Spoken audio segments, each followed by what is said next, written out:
He says a young man who, 25, I guess 30 years of his life, he lived riotously.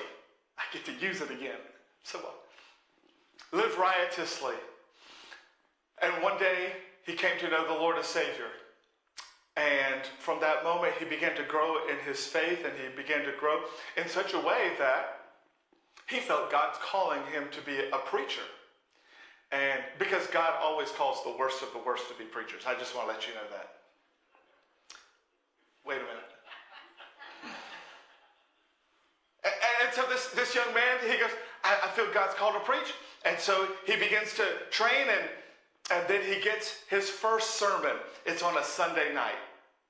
And before he gets up, he's sitting over here, and he's waiting on his turn to speak. And there's a lady in the church, and she recognizes him from like his past life. Oh, this is not good. She writes it down. Oh, I remember. I remember. Oh, you used to. And then you. Oh, and I was there with you. And she folded it up, and she came on stage. This is bold.